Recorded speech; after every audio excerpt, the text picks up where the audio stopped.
आज पृथ्वी जयन्ती पृथ्वीनारायण शाहको योगदानको स्मरण गरिँदै देश विदेशमा मनाइँदै सरकारद्वारा सार्वजनिक बिदाको घोषणा।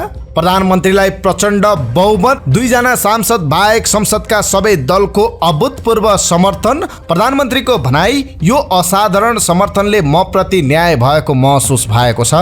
कांग्रेस महामन्त्री विश्वप्रकाश शर्माको टिप्पणी, घर जम छँदा प्रेम टुट्यो, डिभोर्स पछि माया बस्यो। ऐन ल्याएर रेशम चौधरीलाई छुटाउने प्रधानमन्त्री पुष्पकमल दाहाल प्रचण्डको प्रतिबद्धता।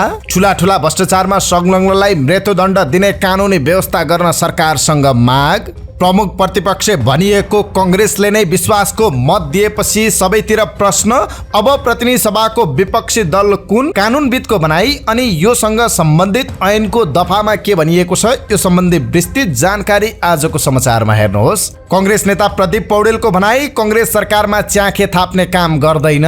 प्रभु शाहको दाबी, नेपाललाई एकताको सूत्रमा जोड्न सक्ने व्यक्ति प्रचण्ड मात्रै।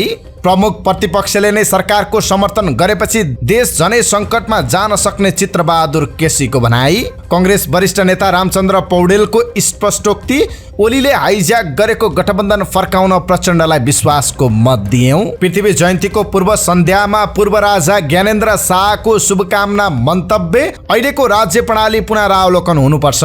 संसदमा नागरिक उन्मुक्ति पार्टीकी रञ्जिता श्रेष्ठको आवाज, हामीलाई दया होइन न्याय चाहिएको छ।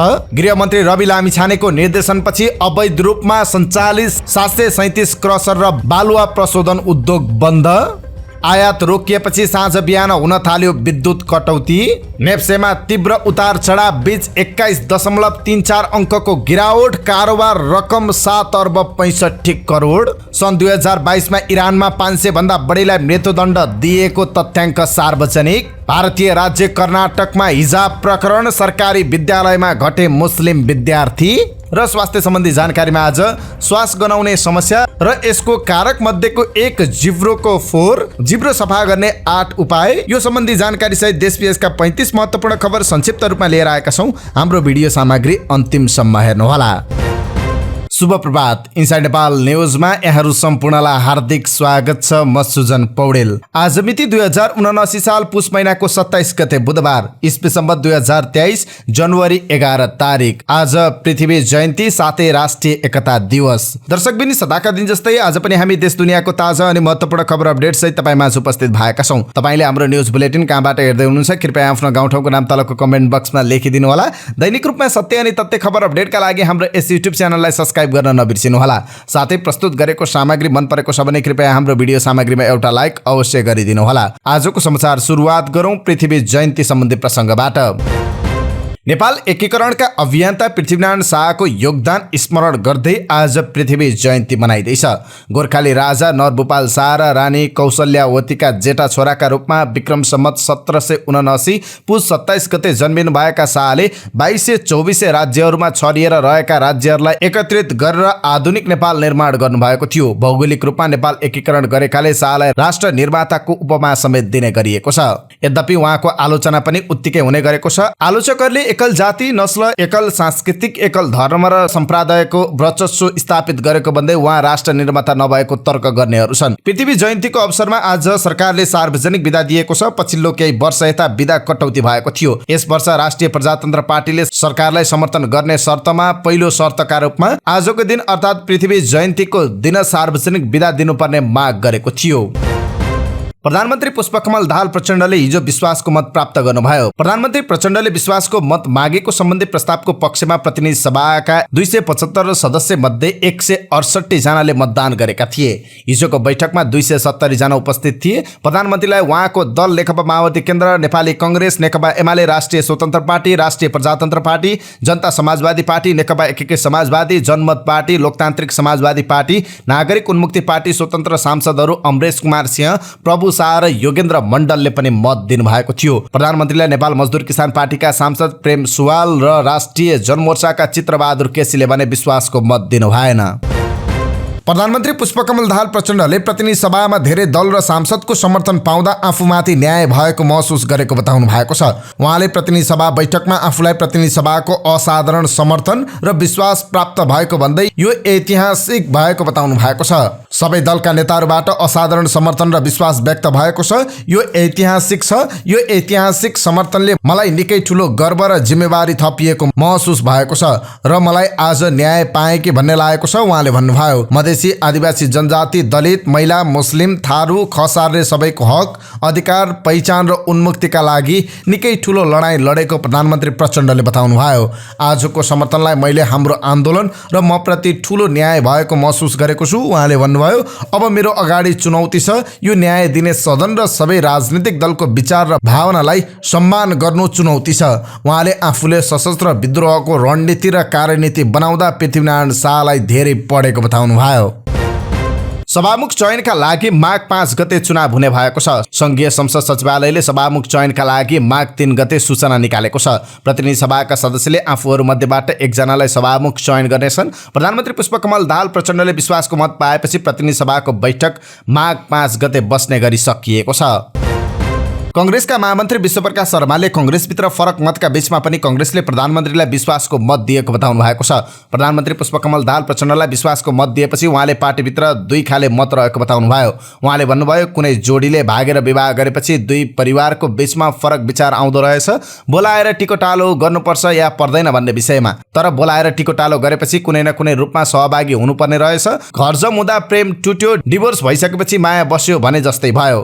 फरक विचारका बीच निर्णय भए पनि पार्टीको निर्णय इमानदारपूर्वक पालना गर्ने बताउनुभयो। प्रधानमन्त्री पुष्पकमल दाहाल प्रचण्डले आवश्यक ऐन ल्याएर रेशम चौधरीलाई छुटाउन सरकारले पहल गर्ने बताउनु भएको छ। उहाँले संसदमा सांसदहरूले उठाएको प्रश्नको जवाब दिने क्रममा यस्तो बताउनु भएको हो, यो कानुनको विषय पनि हो, अदालतमा मुद्दा पनि छ। मैले दोस्रो पटक प्रधानमन्त्री हुँदा रेशमजीलाई भेटेर पनि भनेको थिएँ, उहाँ र उहाँ जस्तै साथीहरूलाई छुटाउने भनेको थिएँ। उहाँले भन्नुभयो, अब संसदबाट आवश्यक विधेयक ऐन ल्याएर रेशम सहित उहाँ जस्तै बन्दी रहेकाहरूलाई छुटाउन सरकारले पहल गर्नेछ। नेपाल मजदुर किसान पार्टीका सांसद प्रेम सुवालले ठूला भ्रष्टाचारमा संलग्नलाई मृत्युदण्ड दिने कानुनी व्यवस्था गर्न सरकारसँग माग गर्नुभएको छ।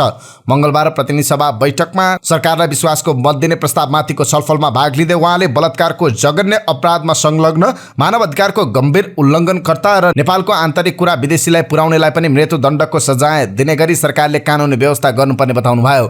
सांसद सुवालले कालापानीबाट भारतीय सेना फिर्ता पठाउन, भारतले मिचेको नेपालको सबै भूमि फिर्ता गर्न पनि सरकारलाई दबाब दिनुभयो। उहाँले काठमाडौँ उपत्यका विकास प्राधिकरण आवश्यक नभएको भन्दै तत्काल खारेज गर्न पनि सरकारको ध्यान आकर्षण गराउनुभयो। लुम्बिनी प्रदेश सरकारको नेतृत्व नेकपा एमाले र माओवादी केन्द्रले आलोपालो गर्ने समझदारी भएको छ। नेकपा माओवादी केन्द्रका प्रदेश अध्यक्ष सुदर्शन बरालले लुम्बिनीमा आलोपालो सरकारको नेतृत्व गर्ने समझदारी भएको बताउनु भएको छ। दुवै दलका केन्द्रका शीर्ष नेताहरू बसेर आधा कार्यकाल सरकारको नेतृत्व गर्ने समझदारी भएको छ, तर लिखित केही छैन। बरालले भन्नुभयो, समझदारी अनुसार सुरुको 2.5 वर्ष एमाले र त्यसपछि 2.5 वर्ष माओवादीले नेतृत्व गर्नेछन्, यसै अनुसार अगाडि बढ्नेछ। नेकपा एमाले संसदीय दलका नेता लीला गिरी निकटका एक नेताले पनि सरकारको नेतृत्व आलोपालो गर्ने केन्द्रमा सहमति भएको स्वीकार गर्नुभयो। प्रधानमन्त्री पुष्पकमल दाहाल प्रचण्डले आफू कहिल्यै दौरा सुरुवाल विरोधी नभएको स्पष्टीकरण दिनुभएको छ, तर आफू जुन राजनीतिक प्रक्रियाबाट आए त्यसमा अरू नै सहज भएको र त्यही लगाएको बताउनुभयो। प्रधानमन्त्री प्रचण्डले 11 पुसमा शपथ लिने क्रममा दौरा सुरुवाल लगाउनु भएको थियो। मंगलबार विश्वासको मत लिन पनि उहाँ दौरा सुरुवाल लगाएर संसदमा पुग्नु भएको थियो। विश्वासको मत दिन आफूले राखेको प्रस्तावमा सांसदहरूले उठाएको प्रश्नको जवाब दिने क्रममा दौरा सुरुवाल लगाउनुको कारण पनि खुलाउनु भयो। शान्तिपूर्ण राजनीतिमा आएपछि पार्टीका नेताहरू मन्त्री हुँदा जे रुचि लाग्छ त्यही लगाउनुस् भन्ने गरेको र आफूलाई पनि उपयुक्त समयमा दौरा सुरुवाल लगाउँछु भन्ने लागेको उहाँले सुनाउनु भयो। प्रचण्डले अगाडि भन्नुभयो, प्रतिस्पर्धाको शान्तिपूर्ण राजनीतिमा आएपछि आम जनताको भावनालाई सम्बोधन गर्न सकिएन भने क्रान्तिकारिताको प्रदर्शनले निर्वाचनमा परिणाम राम्रो पनि देखिन मैले। उहाँले यसो भन्दै गर्दा संसद बैठकमा हाँसो छायो। त्यसपछि प्रचण्डले हाँस्दै भन्नुभयो, लगाउने जतिले जितेका छन्, नलगाउनेले हारेका छन्। प्रधानमन्त्री प्रचण्डले दौरा सुरुवाल लगाउने निर्णयमा पनि कसरी पुगे भनेर सुनाउनु भयो। राष्ट्रपतिले दौरा सुरुवालमा हेर्न मन छ भन्नुभएको थियो। एमाले अध्यक्ष केपी शर्मा ओली, राष्ट्रिय स्वतन्त्र पार्टीका अध्यक्ष रवि लामिछानेका साथै आफ्नै पार्टीका वरिष्ठ उपाध्यक्ष नारायण काजी श्रेष्ठले दौरा सुरुवाल लगाउनुपर्छ भनेपछि आफूले विचार गरौँला भनेको उहाँले सुनाउनु भयो। दौरा सुरुवाल लगाउन सक्ने विषय सञ्चार माध्यममा आएपछि मानिसहरूको प्रतिक्रिया पनि हेरेको भन्दै प्रचण्डले भन्नुभयो, नेगेटिभ कमेन्ट एउटै देखिन, पोजिटिभ मात्र देखेपछि अब मैले यो निर्णय लिनै पर्ने भयो। जनअभिमत अनुसार पनि लगाएको हुँ। दौरा सुरुवाल लगाउने बानी पार्न प्रयास भइरहेको भन्दै उहाँले अप्ठ्यारो पर्ने गरी बढी चर्चा नगरिदिन समेत आग्रह गर्नुभयो। काठमाडौँ महानगरपालिकाले साइकल र ठेलागाडामा व्यापार गर्न प्रतिबन्ध लगाएको छ। महानगरपालिकाले मङ्गलबार एक सूचना जारी गरी ठेलागाडा वा साइकलमा सामान राखेर व्यापार व्यवसाय गर्न रोक लगाएको छ। सडक पेटीमा अनाधिकृत रूपमा व्यापार व्यवसाय गर्ने, निजी प्रयोगका सामग्रीहरू राख्ने, ठेलागाडा वा साइकलमा सामान राखी व्यापार व्यवसाय गर्ने लगायतको कार्य गरी सार्वजनिक आवागमनमा अनाधिकृत रूपमा बाधा अवरोध पुगेको महानगरको सूचनामा उल्लेख छ। महानगरले निषेध गरेको कार्य नगर्न सचेत गराउने, कार्यमा संलग्न हुने व्यक्ति सङ्घ संस्था समेतलाई कानुन बमोजिम कारबाही गर्ने सूचनामा उल्लेख गरेको छ। नेपाली कांग्रेसका उपसभापति पूर्णबहादुर खड्काले विशेष निर्णय गरेर प्रधानमन्त्री पुष्पकमल दाहाल प्रचण्डलाई विश्वासको मत दिएको बताउनु भएको छ। उहाँले मुलुकको विशिष्ट परिस्थितिलाई आकलन गरेर कांग्रेसले प्रधानमन्त्री दाहाललाई विश्वासको मत दिएको बताउनु भयो। विशेष निर्णय गरेर हामीले प्रधानमन्त्रीलाई विश्वासको मत दिएका हौँ। यस्तै खाले विश्वासको मत 2051 सालमा मनमोहन अधिकारी नेतृत्वको सरकारलाई पनि दिएका थियौँ, खड्काले संसद भवन बाहिर पत्रकारसँग भन्नुभयो। उहाँले संविधान रक्षा, शान्ति प्रक्रियालाई पूर्णता दिने, चुनाव अघि जनतासँग गरिएका वाचा लगायत विशिष्ट परिस्थितिलाई बुझेर प्रधानमन्त्रीलाई विश्वासको मत दिएको बताउनुभयो। उहाँले संसद प्रतिपक्ष बिन नभएको पनि बताउनुभयो। हाम्रो प्रतिपक्षको भूमिका सुरक्षित छ। आफूहरूले कुनै पनि पदका लागि कुरा नगरिकन प्रधानमन्त्रीलाई विश्वासको मत दिएको बताउनुभयो।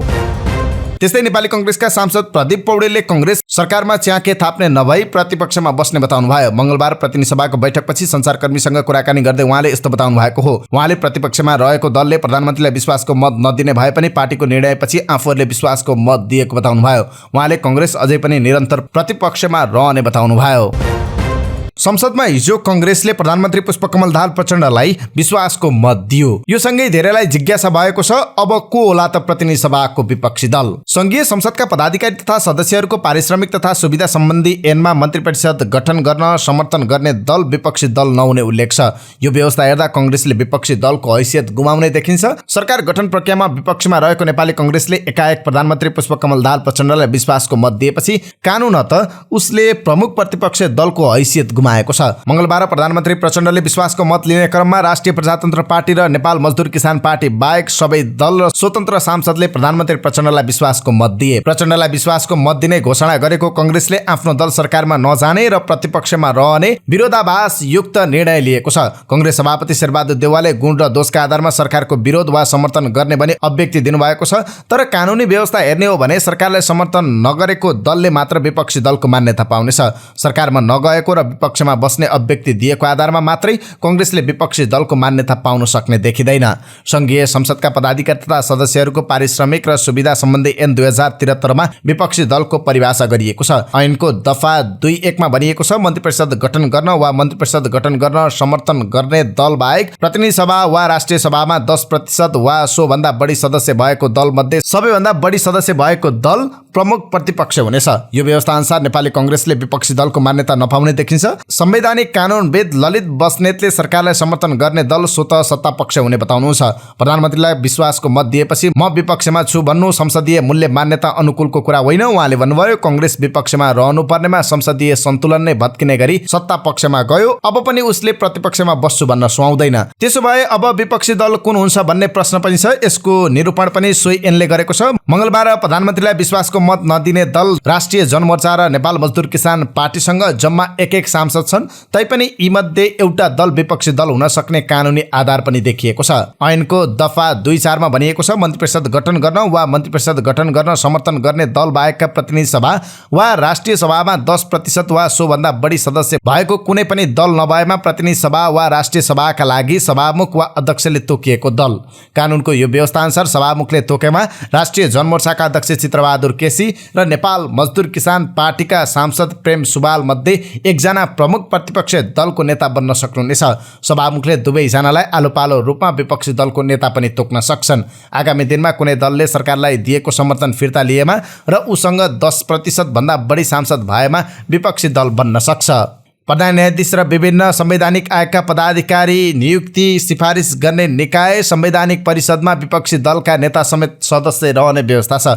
त्यसैले प्रतिनिधि सभाको विपक्षी दल कुन हुन्छ भन्ने चासो छ। विपक्षी दल छनौटमा कानुनको यो व्यवस्था हेरिन्छ वा कांग्रेस नेताहरूले भने जस्तै विश्वासको मत पनि दिने र प्रतिपक्षमा पनि बस्न पाउने व्यवस्था हुन्छ, त्यो भने हेर्न बाँकी छ। आम जनता पार्टीका अध्यक्ष प्रभु शाहले नेपाललाई एकताको सूत्रमा जोड्न सक्ने उपयुक्त व्यक्ति प्रचण्ड मात्रै भएको बताउनु भएको छ। मंगलबारको प्रतिनिधि सभाको बैठकमा बोल्दै उहाँले नेपाल एकताबद्ध गर्न सक्ने, यत्रो ठूलो दललाई विश्वासमा लिन सक्ने, देशलाई तीव्र परिवर्तनको प्रवाहमा लैजान सक्ने भिजनरी व्यक्ति भएकाले आफूले पनि सरकारलाई विश्वासको मत दिएको बताउनु भयो। राष्ट्रिय जनमोर्चाका अध्यक्ष चित्रबहादुर केसीले प्रमुख प्रतिपक्षले नै सरकारको समर्थन गरेपछि देश झनै सङ्कटमा जान सक्ने आशंका व्यक्त गर्नुभयो। उहाँले सरकारलाई खबरदारी गर्ने प्रमुख प्रतिपक्षले सरकारलाई समर्थन गरेको भन्दै देश अझै सङ्कटमा जान सक्ने आशंका व्यक्त गर्नुभयो। मंगलबार प्रतिनिधि सभाको बैठकमा बोल्दै उहाँले राष्ट्रिय जनमोर्चा एक्लै भए पनि प्रतिपक्षमा रहने बताउनुभयो। उहाँले आफ्ना गल्ती पन्छ्याउने र एउटा दललाई सरकारबाट निकालेर आफू सरकारमा बस्न सबै दल एक ठाउँमा भएको हुन सक्ने बताउनुभयो। नेपाली कांग्रेसका वरिष्ठ नेता रामचन्द्र पौडेलले केपी ओलीबाट हाइज्याक भएको गठबन्धन पुरानै ठाउँमा फर्काउन प्रधानमन्त्री पुष्पकमल दाहाल प्रचण्डलाई कांग्रेसले विश्वासको मत दिएको बताउनु भएको छ। संसद भवन बाहिर पत्रकारहरूसँग कुराकानी गर्दै नेता पौडेलले विश्वासको मत दिनुको कारण खुलाउँदै भन्नुभयो, हाइज्याक भएको गठबन्धन करेक्सन गर्ने उद्देश्यले कांग्रेसले विश्वासको मत दिएको हो। बिस्तारै सबै ठिक ठाउँमा आउने अपेक्षा गरौं। गठबन्धनका संयोजक केपी शर्मा ओलीको संसद विघटनको बचाउ गरेको भन्दै पौडेलले त्यसैबाट हाइज्याक भएको गठबन्धन फर्किने आशा व्यक्त गर्नुभयो। उहाँले प्रचण्डलाई विश्वासको मत दिएपछि आफूले ढुक्क महसुस गरेको समेत बताउनु भयो। पूर्व राजा ज्ञानेन्द्र शाहले अहिलेको राज्य प्रणाली पुनरावलोकन हुनुपर्ने बताउनु भएको छ। पृथ्वी जयन्तीको पूर्व सन्ध्यामा शुभकामना सन्देश दिँदै पूर्व राजा शाहले राष्ट्रियता बिनाको प्रजातन्त्रले देशलाई कुनै सुख दिन नसक्ने उल्लेख गर्नुभएको छ। पूर्व राजा शाहले राजसंस्था राजनीतिक उतार चढाव प्रति निरपेक्ष रहँदै आएको बताउँदै सबैको अवधारणा र अनुभूति, चासो र चिन्ताका विषय सुन्न सदैव तयार रहेको उल्लेख गर्नुभएको छ। हामी धेरै परनिर्भर हुँदै गएका छौँ। राष्ट्रको माटो, प्रकृति र आफ्नै प्रकारको प्रगति हाम्रा निम्ति प्रिय हुनुपर्दछ। हामी चाहन्छौँ देश आफ्नै बाहुबलमा अगाडि बढोस्, राष्ट्र आफ्नै मौलिक मान्यतामा अगाडि बढोस्। चोरीको सुन किनेको आरोपमा पोखरा स्थित रूपाकोट सुनचाँदी दोकानका सञ्चालक दशरथ सुनार पक्राउ परेका छन्। उनी पक्राउ परेको 2 साता पुग्न लागेपछि यो खबर बाहिरिएको छ। सुनार पुस 14 गते पक्राउ परेका थिए। सुन चोरीको काण्ड निकै जेलिँदो पाइएपछि उनलाई प्रहरी हिरासतमा राखेर अनुसन्धान गरिएको कास्की प्रहरीले जनाएको छ। कास्की प्रहरी प्रवक्ता ज्ञान खड्काका अनुसार सुनारले करिब 28 लाख रुपियाँ भन्दा बढीको चोरीको सुन किनबेच गरेको पाइएको छ। गत मङ्सिरको अन्तिम साता श्रेष्ठ चोरी तथा डाका कसुरमा पर्वतकी टीका श्रेष्ठ पक्राउ परेपछि उनकै बयानका आधारमा सुनचाँदी व्यवसायी सुनार पनि तानिएका हुन्। चोरी सुन किनबेच सम्बन्धी बारे अनुसन्धान सकेर प्रहरीले अदालतमा पेश गरेको छ। नागरिक उन्मुक्ति पार्टीका अध्यक्ष रञ्जिता श्रेष्ठ चौधरीले सरकारलाई आफ्नो पार्टीले विश्वासको मत दिए पनि विपक्षमा बस्ने बताउनु भएको छ। प्रधानमन्त्री पुष्पकमल दाहाल प्रचण्डले न्याय दिलाउने प्रतिबद्धताकै कारण उन्मुक्ति पार्टीले विश्वासको मत दिन लागेको प्रश्न पार्दै न्याय नपाएसम्म सरकारमा नजाने बताउनु भएको छ।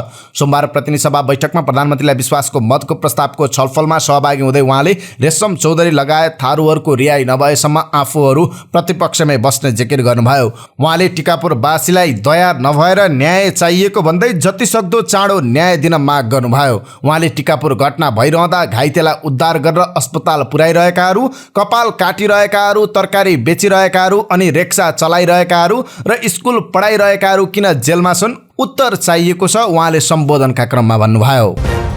अझै केही राजनीतिक प्रसङ्ग नै। नेकपा माओवादी केन्द्रकी सांसद रेखा शर्माले पूर्व प्रधानमन्त्री शेरबहादुर देउवाले निषेधको राजनीति अन्त्य गर्नु भएको बताउनु भएको छ। मंगलबारको प्रतिनिधि सभाको बैठकमा बोल्दै सांसद शर्माले प्रमुख प्रतिपक्ष दलका नेता पूर्व प्रधानमन्त्री देउवाले निषेधको राजनीति अन्त्य गरेको दावी गर्नुभयो। उहाँले राजनीतिक दलहरूमा फेरि पनि सहकार्यको आवश्यकता रहेको बताउनु भयो। उहाँले देशलाई अप्ठ्यारो परेको बेलामा एकजुट हुने राष्ट्रिय सहमतिको सुरुवात हुन लागेको भन्दै खुसी व्यक्त गर्नुभयो। उहाँले प्रधानमन्त्री पुष्पकमल दाहाल प्रचण्डले देशलाई समृद्धिमा अगाडि बढाउनेमा विश्वास व्यक्त गर्नुभयो। संसदको सबैभन्दा ठूलो दल नेपाली कांग्रेसले प्रधानमन्त्री पुष्पकमल दाहाल प्रचण्डलाई विश्वासको मत दिएपछि उसको प्रतिपक्षको भूमिकामा प्रश्न उठिरहेको छ। संविधानविदहरूले विश्वासको मत दिएर प्रतिपक्षमा बस्ने कुरा अराजनीतिक र संविधानको मर्म विपरीत भन्दै टिप्पणी गरिरहेका छन्। नेपाली कांग्रेसबाट राष्ट्रिय सभा सदस्य बनिसक्नुभएका वरिष्ठ अधिवक्ता राधेश्याम अधिकारी पनि विश्वासको मत सरकारलाई दिएको पार्टी सैद्धान्तिक रूपमा प्रतिपक्ष नहुने बताउनुभयो।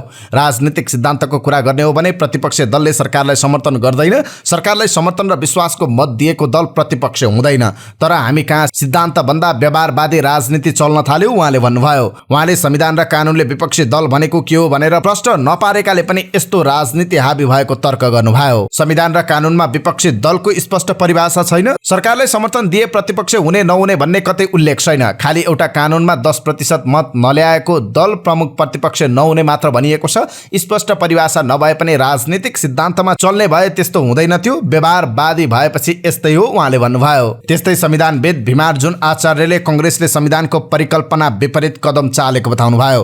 कांग्रेसको दाउ समर्थन पनि गर्छु, विश्वासको मत पनि दिन्छु, प्रतिपक्षमा पनि बस्छु भन्ने देखियो। यस्तो त संविधानले परिकल्पना गरेको नै छैन। विश्वासको मत दिइसकेपछि त्यो प्रतिपक्ष हुँदैन। उहाँले भन्नुभयो अनुपस्थित रहन सक्थ्यो, भोट नहाल्न सक्थ्यो, तर विश्वासको मत दिएपछि प्रतिपक्ष रहेन, सत्तापक्ष भयो। उहाँले भन्नुभएको छ कांग्रेसले आज चालेको कदम असंसदीय र अराजनीतिक अभ्यास हो। कांग्रेसले संसदीय व्यवस्था नै नबुझेको आचार्यको टिप्पणी थियो। राष्ट्रिय प्रजातन्त्र पार्टी राप्रपाले पुष्पकमल दाहाल प्रचण्ड नेतृत्वको सरकारलाई समर्थन गर्ने निर्णयप्रति राष्ट्रिय प्रजातन्त्र पार्टी नेपालका अध्यक्ष कमल थापाले आलोचना गर्नुभएको छ। प्रधानमन्त्री प्रचण्डले संसदमा असाधारण समर्थन पाएपछि अध्यक्ष थापाले सामाजिक सञ्जाल मार्फत राप्रपाको निर्णयको आलोचना गर्नुभएको हो। संघीय लोकतान्त्रिक गणतन्त्र संस्थागत गर्दै सुशासन र समृद्धिको निम्ति सरकारलाई समर्थन गर्न प्रधानमन्त्री पुष्पकमल दाहालले गरेको अनुरोध शिरोधार्य गरी सरकारलाई समर्थन गर्ने राप्रपाको निर्णय रमाइलो लाग्यो उहाँले लेख्नु भएको छ। यो निर्णयसँगै राप्रपा पनि लोकतन्त्रको बाटोमा आएको थापाको टिप्पणी छ। राप्रपा नेपालका अध्यक्ष थापाले लेख्नु भएको छ अन्ततः राज संस्थालाई डिफ्रिजमा थन्काएर उहाँहरू पनि लोकतन्त्रको बाटोमा आउनुभयो। उपप्रधान तथा गृहमन्त्री रवि लामिछानेको निर्देशनपछि अवैध रूपमा सञ्चालित क्रसर र बालुवा प्रशोधन उद्योग बन्द भएका छन्। प्रहरी प्रधान कार्यालयको तथ्याङ्क अनुसार व्यावसायिक प्रयोजन राखेर सञ्चालित 737 वटा क्रसर र बालुवा प्रशोधन उद्योग बन्द भएका छन्। दर्ता नभई सञ्चालनमा आएका क्रसर र बालुवा प्रशोधन केन्द्र स्थानीय प्रशासनले बन्द गराएको गृह मन्त्रालयका प्रवक्ता सहसचिव फणिन्द्र मणि पोखरेलले जानकारी दिनुभयो। उहाँले भन्नुभयो बिना दर्ता चलेका र मापदण्ड पूरा नभएका सबै क्रसर बन्द गरिएको छ। प्रक्रिया पूरा गरेर दर्ता भएको तर नवीकरण नभएको क्रसर र बालुवा उद्योगको संख्या 143 छन्। व्यावसायिक प्रयोजनमा सञ्चालित त्यस्ता उद्योग नवीकरण प्रक्रियामा रहेको उहाँले बताउनुभयो। दर्ता र नवीकरण सहित व्यावसायिक प्रयोजनमा देशभर 734 वटा क्रसर र बालुवा प्रशोधन उद्योग सञ्चालनमा रहेको पाइएको छ। विकास आयोजनाहरूले दर्ता र नवीकरण गरेर 108 वटा त्यस्ता उद्योग सञ्चालन गरिएको भेटिएको छ। गृह मन्त्रालयका अनुसार अहिले देशभर वैधानिक रूपमा 842 क्रसर र बालुवा उद्योग सञ्चालनमा छन्। नेपाली एकीकरणको क्रममा पृथ्वीनारायण शाह हिँडेको बाटो पछ्याउँदै पदयात्रा सुरु गरेको नेपाली सेनाको एकीकरण टर्च र्याली हिजो काठमाडौँ आइपुगेको छ। गत बिहिबार गोर्खाबाट हिँडेको एकीकरण मार्ग पदयात्रा बिहान 9 बजे काठमाडौँ आइपुगेको हो। गोर्खाबाट हिँडेको उक्त टोली धादिङको भर्याङबुरुङ, नुवाकोट र ककनी हुँदै काठमाडौँ आइपुगेको हो। काठमाडौँ आउने क्रममा तारकेश्वर वडा नम्बर 3 ले 5 मानेमा उक्त टोलीलाई बाजा गाजा सहित फुलमालाले स्वागत गरेको वडा अध्यक्ष परशुराम अर्यालले जानकारी दिनुभयो। काठमाडौँ आइपुगेको उक्त र्याली हिजो हनुमान ढोकामा पुगेको नेपाली सेनाका कालीध्वज गण नागार्जुनका सेनानी सागर थापाले बताउनुभयो। र्यालीमा सहभागी सैनिकहरू पृथ्वीनारायण शाहको समयमा उहाँको फौजले प्रयोग गरेको जस्तै पोसाक र हतियारमा सजिएका थिए। सिंहदरबार परिसरमा रहेको पृथ्वीनारायण शाहको शालिगमा आज विशेष कार्यक्रम गरेर र्यालीको समापन गर्ने कार्यतालिका रहेको नेपाली सेनाले जनाएको छ। तराईमा भइरहेको शीतलहर, बाक्लो हुस्सुसँगै कठ्याङ्ग्रिदो चिसोका कारण सर्वसाधारणको दैनिक जीवन कष्टकर बन्दै गइरहेको छ। दिनभर बाक्लो हुस्सुसँगै शीतलहर पर्ने गरेका कारण दैनिक ज्यालादारीमा काम गर्नेहरू बढी प्रभावित भएका छन्। गरिब विपन्न परिवारहरू आगोको भरमा दिनचर्या बिताउन बाध्य छन्। बिहानदेखि बेलुकासम्म कठ्याङ्ग्रिदो चिसो लाग्ने गरेका कारण दिनभरि पराल एवं दाउराको आगोको सहाराले दिन बिताउने गरेको उनीहरूको भनाइ छ। चिसोका कारण साना साना बालबालिका तथा वृद्ध वृद्धाहरू बढी प्रभावित भएको उनीहरूको भनाइ छ। दिनभरि आगो तापेर बस्नुपर्ने अवस्था छ। हिँड्न सक्ने अवस्था छैन। जिउमा लगाउने कपडा छैन। खुट्टामा जुत्ता छैन, चप्पल छैन। हालसम्म सम्बन्धित निकायबाट कुनै किसिमको सहयोग नआएको स्थानीयको भनाइ छ। चिसोले गर्दा काम गर्न पनि समस्या भएको छ। यत्रो चिसो बढिसकेको छ, हालसम्म कसैले एउटा कपडा पनि उपलब्ध गराएको छैन।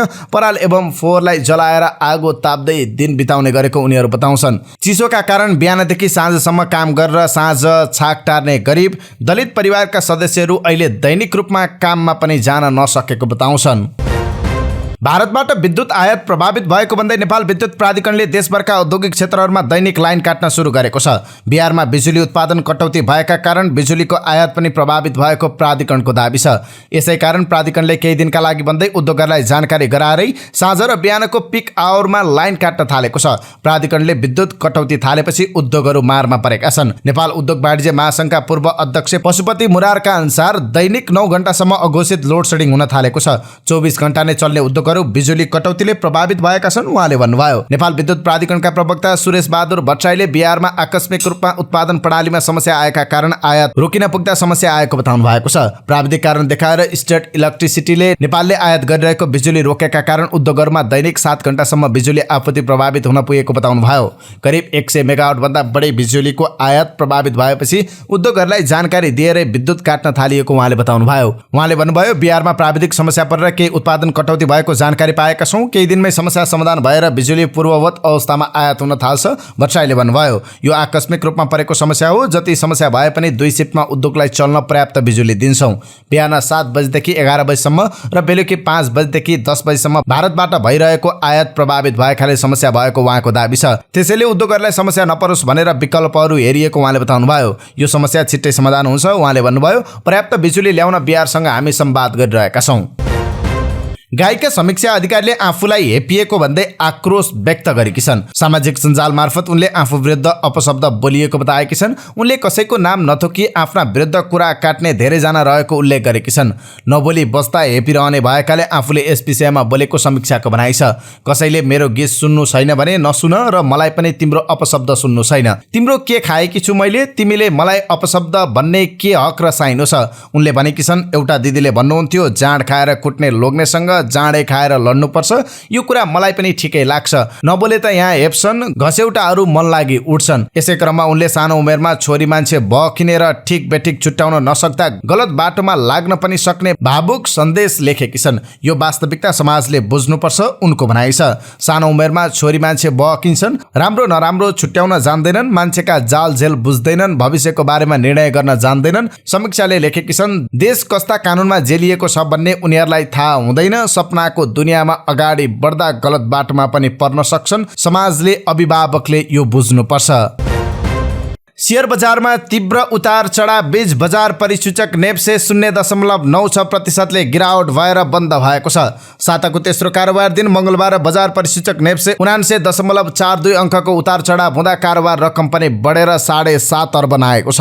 मंगलबार बजार परिसूचक नेप्से 21.34 अङ्कले घटेर 2190.42 अङ्कमा बन्द हुँदा इन्ट्राडे कारोबारमा नेप्से 2287.61 को उच्च बिन्दु 2108.19 अङ्कसम्म झरेको थियो। बजारलाई लिड गर्ने ब्याङ्किङ उपसूचकमा वृद्धिका बावजुद अधिकांश उपसूचकमा गिरावट हुँदा नेप्सेमा पनि गिरावट भएको छ। संसदमा प्रधानमन्त्री पुष्पकमल दाहाल प्रचण्डले शेयर बजारमा आएको सकारात्मक परिवर्तनलाई नयाँ सरकारप्रति जनताको भरोसाको संकेतका रूपमा लिएको बताइरहँदा शेयर बजारमा भने एकै दिन 79.42 अङ्कको उतार चढाव देखिएको छ। बजारमा तीव्र उतार चढाव हुँदा सानो कित्तामा धेरै संख्यामा शेयर कारोबार भएको छ। मंगलबार नेप्सेमा कुल 209 कम्पनीको शेयर कारोबार भएकोमा 151 कम्पनीको शेयर मूल्यमा गिरावट भएको थियो। त्यस्तै 53 कम्पनीको शेयर मूल्य वृद्धि हुँदा 5 कम्पनीको शेयर मूल्य स्थिर रह्यो। आगामी 30 पुस अर्थात् शनिबार देशभरका कर कार्यालय र राजस्व सङ्कलन गर्ने ब्याङ्कको शाखा र काउन्टर खुल्ला हुने भएका छन्। आयकरको 40% किस्ता दाखिला गर्ने समय पुस मसान्त हो। साथै आय विवरण तथा रकम जम्मा हुने समय भएकाले सो शनिबार कार्यालय खुल्ला रहने आन्तरिक राजस्व विभागले जनाएको छ। विभागले ठूला करदाता कार्यालय, मध्यम स्तरीय कार्यालय, आन्तरिक राजस्व कार्यालय र करदाता सेवा कार्यालयलाई पत्र लेख्दै सार्वजनिक बिदाको दिन समेत राजस्व सङ्कलन निरन्तर गर्न भनेको छ। अब के अन्तर्राष्ट्रिय प्रसङ्ग। साउदी अरबले यस वर्ष हज यात्रीको संख्या र उमेरसँग सम्बन्धित प्रतिबन्ध हटाएको छ। समाचार एजेन्सी एएफपीका अनुसार हज र उम्रा मामिला मन्त्री तैफिक अल रबियाले मिडियालाई यसबारे जानकारी दिएका छन्। उनले भनेका छन्, यस वर्ष हज यात्रीको संख्या कोरोना भाइरस अघिको जस्तै हुनेछ। हज गर्न आउनेलाई उमेरको हद तोकिएको छैन। हज हरेक वर्ष हुने धार्मिक कार्यक्रम हो, जुन यस वर्षको जुन महिनामा हुनेछ। गल्फ न्यूजको रिपोर्ट अनुसार सन् 2019 मा करिब 25 लाख मानिसले हज गरेका थिए, तर त्यसपछिका 2 वर्षमा कोरोना महामारीका कारण यात्रुको संख्यामा कमी आएको थियो। संयुक्त राष्ट्रसङ्घका प्रमुख एन्टोनियो गुटेरसले पाकिस्तानलाई गत वर्षको विनाशकारी बाढीबाट उकास्न र जलवायु परिवर्तनको राम्रो प्रतिरोध गर्न ठूलो लगानी गर्न आह्वान गर्नुभएको छ। संयुक्त राष्ट्रसङ्घका महासचिवले जेनेभामा आयोजित एक अन्तर्राष्ट्रिय सम्मेलनमा भन्नुभयो, पाकिस्तानमा वर्षा र बाढीका कारण जे भयो त्यो कुनै पनि देशका लागि सहज हुन सक्दैन। उहाँले एक दिवसीय कार्यक्रमको उद्घाटन गर्दै पाकिस्तानलाई बाढीबाट उकास्न मद्दत गर्न विश्वलाई आग्रह गर्नुभएको हो। सन् 2022 को बाढीले पाकिस्तानको 1/3 भाग डुबाएको थियो। 1700 भन्दा बढी व्यक्तिको मृत्यु भएको थियो भने 3 करोड 30 लाख भन्दा बढी व्यक्तिलाई प्रभावित गराएको थियो। पाकिस्तानका प्रधानमन्त्री शहबाज शरीफले सम्मेलनमा आफ्नो देश ठूलो आवश्यकता पूरा गर्न समयसँग सङ्घर्ष गरिरहेको बताउनु भएको थियो। यो हाम्रो देशको इतिहासको नै सबैभन्दा ठूलो जलवायु विपत्ति हो, पाकिस्तानका विदेश मन्त्री बिलाल भुट्टो जरदारीले भन्नुभयो। इरानमा हिजाब विरोधी 2 प्रदर्शनकारीलाई फाँसी दिएको छ। इरानको मेजान समाचार संस्थाका अनुसार मोहम्मद महिदी करामी र सम्मे मोहम्मद होसेनीलाई जनवरी 7 को बिहान फाँसी दिएको हो। यी दुवैमाथि अर्धसैनिक बलका जवानको हत्या गरेको आरोप लागेको थियो। अदालतले गत डिसेम्बरमा उनीहरूलाई मृत्युदण्डको सजाय सुनाएको थियो। जनवरी 3 मा सर्वोच्च अदालतले उनीहरूलाई दोषी ठहर गरेको थियो। नोभेम्बर 3 मा हिजाब विरोधी प्रदर्शनका क्रममा मारिएका हदिस नजाफीको सम्झनामा कर्जमा मानिसहरूको समूह जम्मा भएको थियो। उक्त समूहले रुवल्ला अजमिनलाई निवस्त्र हत्या गरेको आरोप लागेको छ। उक्त मुद्दामा कुल 16 जनालाई पक्राउ गरिएको थियो र करामी र होसेनी मुख्य अभियुक्त भएको दावी गरिएको थियो। त्यस्तै समाचार एजेन्सी एफपी का अनुसार हिजाबको विरोध गरेको आरोपमा इरानी अदालतले अहिलेसम्म 14 जना प्रदर्शनकारीलाई मृत्युदण्डको सजाय सुनाएको छ। तीमध्ये 4 जनालाई फाँसी दिएको छ। सर्वोच्च अदालतको आदेशपछि थप 2 जना प्रदर्शनकारीलाई मृत्युदण्ड दिने निर्णय भएको छ। बाँकी 6 जना नयाँ सुनवाईको पर्खाइमा छन् भने 2 जनाले सजाय विरुद्ध अपिल गर्ने मौका पाएका छन्। नर्वेको मानवाधिकार समूहका अनुसार इरानले सन् 2022 मा 500 भन्दा बढीलाई मृत्युदण्ड दिएको छ। उनीहरूलाई निष्पक्ष सुनवाई बिना नै क्रान्तिकारी अदालतको बन्द ढोका पछाडि सजाय सुनाइएको थियो। यसअघि सन् 2021 मा 333, सन् 2020 मा 267 जनालाई मृत्युदण्ड दिएको थियो। गत डिसेम्बरमा इजरायलको गुप्तचर निकायसँग सम्बन्ध रहेको आरोपमा 4 जनालाई फाँसी दिएको थियो। ससुराको हत्या गर्ने एक महिलालाई पनि मृत्युदण्ड सुनाइएको छ। अधिकार समूहका अनुसार इरानमा मृत्युदण्डको सजाय सुनाइने महिलाको संख्या बढिरहेको छ। पति वा नातेदारको हत्या गर्ने महिलालाई फाँसी दिइँदै आएको छ। भारतको कर्नाटक राज्य सरकारले शैक्षिक संस्थाहरूमा हिजाबमाथि प्रतिबन्ध लगाउने आदेश दिएपछि ठूलो संख्यामा मुस्लिम विद्यार्थीहरू अब सरकारी कलेजको सट्टा निजी कलेजमा सरेका छन्। अंग्रेजी अखबार द इन्डियन एक्सप्रेसले तथ्याङ्कलाई उद्धृत गर्दै यो विशेष रिपोर्ट प्रकाशित गरेको छ। गत वर्ष हिजाब विवादको केन्द्रबिन्दु बनेको कर्नाटकको उडुपु जिल्लामा सरकारी कलेजमा भर्ना भएका मुस्लिम विद्यार्थीको संख्या 1 वर्षमा आधा भन्दा कममा झरेको छ। सन् 2021 देखि 22 को बीचमा कक्षा 11 मा कुल 1296 विद्यार्थी भर्ना भएका छन्। सन् 2022 देखि 23 मा यो संख्या 1320 थियो। सन् 2021 देखि 22 को सत्रमा सरकारी कलेजमा कक्षा 11 मा 388 मुस्लिम विद्यार्थी भर्ना भएका थिए। सन् 2022-23 सत्रमा घटेर 186 मा झरेको थियो। प्रतिवेदन अनुसार सन् 2021-22 को सत्रमा 178 जना मुस्लिम छात्रा सरकारी कलेजमा भर्ना भएका थिए भने चालु सत्रमा 91 जना मात्र मुस्लिम छात्रा सरकारी कलेजमा भर्ना भएका छन्। त्यस्तै सरकारी कलेजमा भर्ना हुने मुस्लिम पुरुषहरूको संख्या पनि 210 बाट घटेर 95 मा झरेको छ। यसको विपरीत उडुपी जिल्लाहरूमा निजी तथा गैर सरकारी कलेजहरूमा भर्ना हुने मुस्लिम विद्यार्थीको संख्या बढेको छ। सन् 2022-23 मा मुस्लिम समुदायका 927 विद्यार्थी पीयूसी मा भर्ना भएका थिए भने अघिल्लो वर्ष 662 विद्यार्थी भर्ना भएका थिए। यो सँगै मुस्लिम पुरुषहरूको संख्या पनि 334 बाट बढेर 440 पुगेको छ भने बालिकाको संख्या 328 बाट बढेर 478 पुगेको छ। यो तथ्याङ्कले हिजाबको मुद्दाले उनीहरूलाई व्यक्तिगत र शैक्षिक रूपमा कसरी प्रभावित गरेको छ भन्ने देखाउँछ। अब आजका लागि स्वास्थ्य सम्बन्धी जानकारीमा आज हामीले जिब्रो सफा राख्ने 8 तरिका यो सम्बन्धी जानकारी लिएर आएका छौं। हामी दिनौं दाँत माझ्छौं, जिब्रोको सफाईमा भने उति ध्यान पुर्याइरहेका हुँदैनौं। जिब्रोमा जम्मा हुने सेतो पत्रले श्वास गनाउने समस्या उत्पन्न गराउँछ। साथै स्वाद थाहा पाउन, शुद्धसँग उच्चारण गर्न समेत यसको सफाईमा ध्यान पुर्याउनु पर्छ। सबैभन्दा पहिलो टङ क्लिनर। बजारमा प्लास्टिकका टङ क्लिनर पाइन्छ। ब्रस गरिसकेपछि यसले बिस्तारै जिब्रो सफा गर्नुपर्छ, तर जोडले रगड्नु भने हुँदैन। त्यस्तै नुन। जिब्रोमा जमेको सेतो पत्र र ब्याक्टेरिया हटाउन नुन ज्यादै उपयोगी हुन्छ। यसमा एन्टिसेप्टिक गुण हुन्छ। जिब्रोमा अलिकति नुन छ छरेर ब्रसले हल्कासम्म स्क्रब गर्नुपर्छ। सातामा 2 पटक यसो गरे जिब्रो ब्याक्टेरिया रहित हुन्छ। त्यस्तै नुन पानी, मनतातो पानीमा नुन हालेर सातामा 2 पटक कुल्ला गर्नाले जिब्रो सफा हुनुका साथै यसमा जम्मा भएका ब्याक्टेरियाबाट मुक्ति पाइन्छ। त्यस्तै दही, खानासँग दही खाने गर्नाले क्यान्डिडा फंगसका कारण जिब्रोमा जमेको सेतो पत्र हट्छ र श्वास पनि शुद्ध हुन्छ।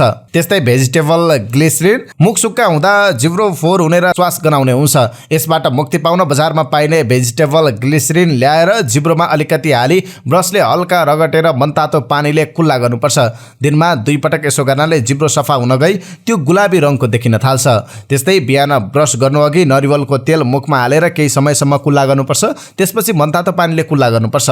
हरेक बिहान यसो गर्ने हो भने जिब्रो सफा रहन्छ र श्वास गनाउने समस्या पनि हटेर जान्छ। त्यस्तै घिउकुमारीको रस, घिउकुमारीको रसमा जिब्रो र मुखमा रहेको ब्याक्टेरिया हटाउने गुण हुन्छ। 1 चम्चा एलोभेराको रस मुखमा लिएर केही बेर राख्ने र केही बेर कुल्ला गरी यसलाई फालिदिने। त्यसपछि 1 चम्चा एलोभेरा जुस पिउने। 2 हप्तासम्म यसो गर्नुभयो भने श्वास गनाउने र जिब्रो फोहोर हुने समस्या हटेको महसुस गर्नुहुनेछ। त्यस्तै बेसार, बेसारमा पनि ब्याक्टेरिया नाशक तत्त्व हुने भएकाले जिब्रो सफा गर्न यसको प्रयोग गर्न सकिन्छ। यसका लागि आधा चम्चा बेसारमा कागतीको रस मिलाएर पेस्ट तयार गरी केही बेर जिब्रोमा स्क्रब गरी कुल्ला गर्नुपर्छ। आधा चम्चा बेसारलाई पानीमा घोलेर कुल्ला गर्नाले जिब्रो सफा भई गुलाबी देखिन थाल्छ। यिनै समाचार सहित हामी समाचारको अन्त्यमा आइपुगेका छौं। प्रस्तुत गरेको समाचार सामग्रीमा तपाईको केही टिका टिप्पणी भए तलको कमेन्ट बक्समा लेखिदिनु होला। दिनभरको न्यूज अपडेट बेलुकी 5 बजे हाम्रो यस युट्युब च्यानलमा हेर्न सक्नुहुन्छ। जाँदै तपाईलाई हामीले प्रस्तुत गरेको सामग्री मन परेको छ भने कृपया हाम्रो भिडियो सामग्रीमा एउटा लाइक अवश्य गरिदिनु होला। तपाईको बाँकी पल सुखद रहोस्।